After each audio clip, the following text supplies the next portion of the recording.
नमस्कार, मैं श्रेया और आप देख रहे हैं खबर बिहार। बढ़ते हैं खबरों की ओर। गिरिराज सिंह को फिर से मंत्री बनाए जाने पर कार्यकर्ताओं में जश्न, सड़कों पर की जमकर आतिशबाजी। बेगूसराय से नवनिर्वाचित बीजेपी सांसद गिरिराज सिंह को केंद्र में एक बार फिर से मंत्री बनाए जाने पर जिले के बीजेपी कार्यकर्ताओं में जश्न का माहौल है। इस दौरान भाजपा के कार्यकर्ताओं ने पहली काली मंदिर में पूजा अर्चना की और उसके बाद एक दूसरे को अबीर गुलाल लगाकर खुशियां मनाई। कंगना को थप्पड़ मारने वाली कुलविंदर के सपोर्ट में आए किसान, महिला जवान के खिलाफ दर्ज केस को वापस लेने की मांग। किसानों की यह मांग है कि कुलविंद कौर ने खिलाफ जो केस किया गया है उसे तुरंत वापस लिया जाए और उसे नौकरी पर बहाल किया जाए। साथ ही किसान कंगना के खिलाफ केस दर्ज करने की भी मांग कर रहे हैं। किसानों का कहना है कि कुलविंदर को झूठे केस में फंसाया जा रहा है। अभी तक घटना का वीडियो भी सामने नहीं आया है। 100 दिन के अंदर जमीन पर उतरेगा एजेंडा। शपथ लेने से पहले नरेंद्र मोदी ने संभावित मंत्रियों के साथ की मीटिंग, तैयार किया 5 सालों का रोड मैप। नरेंद्र मोदी ने कहा कि आपको जो मंत्रालय मिलेगा उसका काम जल्द से जल्द पूरा किया जाए, इसकी चिंता कीजिएगा। इस बैठक में मोदी ने कहा कि 5 साल का रोड मैप भी तैयार है, आप उस पर जी जान से जुट जाइए। उन्होंने कहा कि हमारी सरकार का लक्ष्य है कि 2047 तक भारत को पूरी तरीके से विकसित भारत बनाना है। जनता को एनडीए पर जो भरोसा है उसे और अधिक मजबूत करना है। नरेंद्र मोदी ने अभी शपथ भी नहीं लिया और टूट गए 24 लाख छात्र। नीट रिजल्ट को लेकर राहुल गांधी का अटैक। राहुल गांधी ने नीट परीक्षा में धांधली का आरोप लगाते हुए सोशल मीडिया प्लेटफॉर्म एक्स पर लिखा है कि नरेंद्र मोदी ने अभी शपथ भी नहीं लिया है और नीट परीक्षा में हुई धांधली ने 24 लाख से अधिक छात्रों और उनके परिवारों को तोड़कर रख दिया है। एक ही एग्जाम सेंटर से 6 छात्र मैक्सिमम मार्क्स के साथ टॉप कर जाते हैं। कितनों को इतने मार्क्स मिल जाते हैं जो टेक्निकली संभव ही नहीं है, लेकिन सरकार लगातार पेपर लीक के संभावनाओं को नकार रही है। 3 महीनों में यह काम नहीं हुआ तो पद से इस्तीफा दे देंगे पप्पू यादव। पूर्णिया सांसद का बड़ा ऐलान, एनडीए सरकार को लेकर की बड़ी भविष्यवाणी। पूर्णिया के निर्दलीय सांसद पप्पू यादव ने बड़ा ऐलान कर दिया है। पप्पू यादव ने कहा है कि अगर 3 महीने में पूर्णिया में आम आदमी का राम राज नहीं आया तो चौथे महीने में पद से इस्तीफा दे दूंगा। इस दौरान उन्होंने एनडीए की सरकार के भविष्य को लेकर बड़ी भविष्यवाणी भी की है। टीडीपी प्रमुख चंद्रबाबू नायडू इस दिन लेंगे मुख्यमंत्री पद की शपथ। पीएम मोदी भी हो सकते हैं शामिल। 12 जून को आंध्र प्रदेश में शपथ ग्रहण समारोह का कार्यक्रम आयोजित किया जाएगा। तेलुगु देशम पार्टी के सुप्रीमो चंद्रबाबू नायडू के आधिकारिक सीएमओ के सोशल मीडिया पेज ने इसकी जानकारी दी है। इसमें बताया गया है कि आंध्र प्रदेश में शपथ ग्रहण समारोह 12 जून की सुबह 9:27 पर होगी। यह शपथ ग्रहण समारोह कृष्णा डिस्ट्रिक्ट में केसरापल्ली IT पार्क गनावरम में आयोजित की जाएगी। पीएम मोदी के बुलावे पर कार छोड़ पैदल ही पहुंच गए बीजेपी सांसद। मंत्री बनाए जाने की है चर्चा। दरअसल मोदी कैबिनेट के शपथ ग्रहण समारोह से पहले रवनीत सिंह बिट्टू को फोन करके दिल्ली बुलाया गया और पीएम आवास पर चाय का न्योता दिया गया। इसके लिए जब वह पीएम आवास के लिए निकले तो उनकी गाड़ी दिल्ली के ट्रैफिक जाम में फंस गई। उसके बाद पीएम आवास पहुंचने के लिए रवनीत सिंह बिट्टू ने अपनी गाड़ी ट्रैफिक में ही छोड़कर पीएम आवास तक दौड़ लगा दी। इसका वीडियो भी अब सामने आ रहा है। मंत्री की कुर्सी मिलने से पहले ही बौखलाए मांझी मीडिया पर भड़कते हुए बोले, ये लोग अब मारपीट के बाद ही हटेंगे। नरेंद्र मोदी की सरकार में मंत्री बनने वाले सांसदों को अमित शाह के आवास पर चाय के लिए बुलाया गया है। मनचाहा मंत्रालय नहीं मिलने से नाराज मांझी जब अमित शाह के आवास पर जा रहे थे तभी वहां मौजूद कुछ मीडिया कर्मियों ने उन्हें घेर लिया और पूछने लगे कि उन्हें कौन सा मंत्रालय मिल रहा है। मीडिया के सवाल सुनकर मांझी भड़क गए और उन्हें वहां से हटने को कहा, लेकिन जब मीडिया कर्मी नहीं हटे तो मांझी ने कहा कि अब इन लोगों को मारा पीटा जाएगा तभी अच्छा रहेगा। पटना जू में जल्द चलेगी टॉय ट्रेन, खर्च होंगे करीब 10 करोड़ रुपए। मंत्री ने दिए अहम निर्देश। केंद्रीय चिड़ियाघर प्राधिकरण के पटना के संजय गांधी जैविक उद्यान में टॉय ट्रेन चलाने की अनुमति दे दी है। इसके बाद उद्यान प्रशासन ने टॉय ट्रेन की पटरी बिछाने के लिए दानापुर रेल मंडल के साथ समझौता भी कर लिया है। बता दें कि इसके बाद पटरी बिछाने का काम भी शुरू हो जाएगा और टॉय ट्रेन के लिए कुल 9.88 करोड़ रुपए खर्च किए जाएंगे। ट्रेन की पटरी की लंबाई 3.4 किलोमीटर होगी। बिहार को मिले विशेष राज्य का दर्जा, पाटलिपुत्र सांसद मीसा भारती ने की मांग, कहा बंद पड़े चीनी मिल को भी चालू किया जाए। प्रधानमंत्री के शपथ समारोह पर कहा कि जो पुरानी मांग रही उसे आज तक प्रधानमंत्री ने पूरा नहीं किया।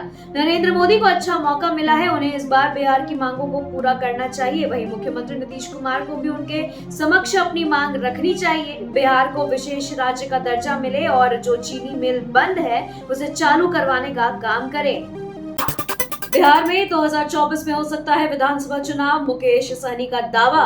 बिहार में 2025 की जगह इसी साल यानी 2024 में विधानसभा चुनाव हो सकते हैं। यह दावा विकासशील इंसान पार्टी यानी वीआईपी के सुप्रीमो मुकेश सहनी ने किया है। उन्होंने शनिवार को फेसबुक लाइव आकर कार्यकर्ताओं और मतदाताओं को चुनाव के समर्थन के लिए धन्यवाद दिया और आभार जताया है।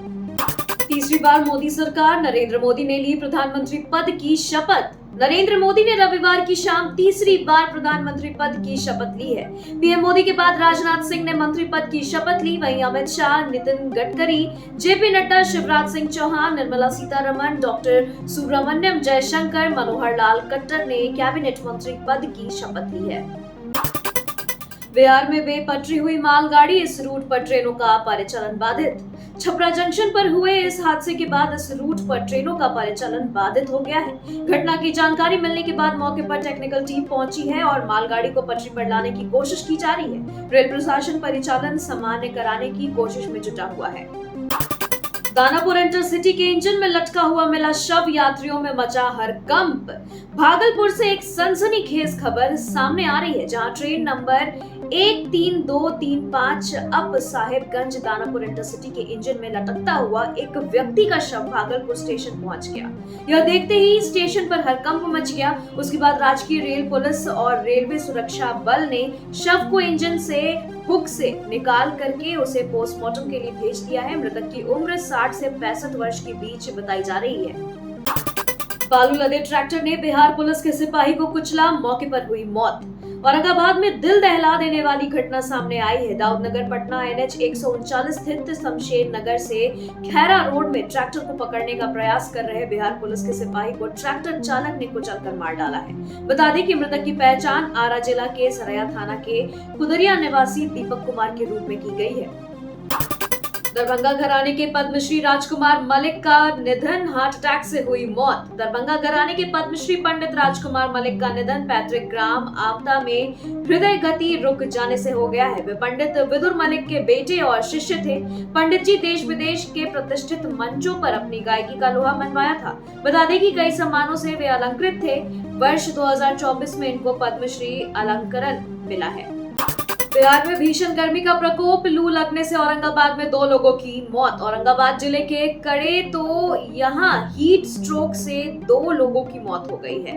जी हां, इस घटना से मृतक की परिजनों के बीच कोहराम मचा हुआ है। परिजनों का रो रो कर बुरा हाल है। दोनों मृतक की पहचान मुजफ्फर थाना क्षेत्र के पकहा गांव निवासी 50 वर्षीय सुरेश यादव और मदनपुर प्रखंड के सलैया थाना क्षेत्र के उद्यम बिगहा गांव के रहने वाले 45 वर्षीय सहेंद्र यादव के रूप में हुई है।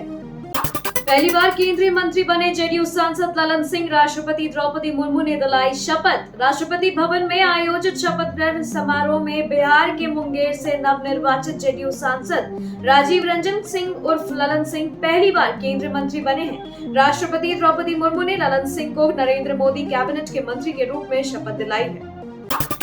केंद्रीय मंत्री पद की जीतन राम मांझी ने ली शपथ। पटना में जश्न का माहौल, सलामत रहे दोस्ताना हमारा का लग गया poster.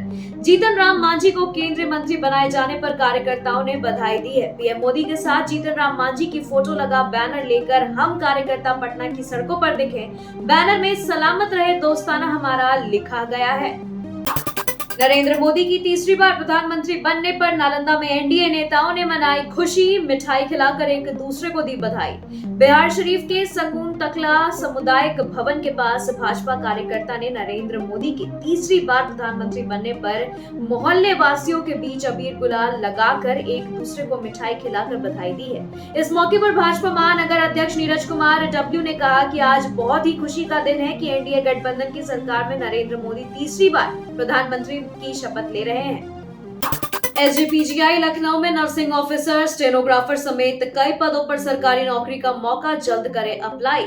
Sanjay Gandhi post graduate institute of medical science यानी एसजीपीजीआई लखनऊ में विभिन्न पदों पर भर्ती निकाली गई है। इस भर्ती के लिए आवेदन प्रक्रिया 25 जून तक जारी रहेगी। पात्र एवं इच्छुक अभ्यर्थी तय तिथियों में ऑनलाइन माध्यम से आवेदन प्रक्रिया पूर्ण कर सकते हैं। इस भर्ती के माध्यम से विभिन्न पदों के अंतर्गत कुल 419 रिक्त पदों पर नियुक्तियां की जाएगी। ऑफिशियल वेबसाइट sgpgims.org.in पर कर सकते हैं। राष्ट्रीय केमिकल्स एवं फर्टिलाइजर्स लिमिटेड में मैनेजमेंट ट्रेनी पदों पर आवेदन शुरू, 1 जुलाई तक कर सकते हैं अप्लाई। राष्ट्रीय केमिकल्स एवं फर्टिलाइजर्स लिमिटेड ने मैनेजमेंट ट्रेनी एमटी के 158 पदों को भरने के लिए भर्ती निकाली है।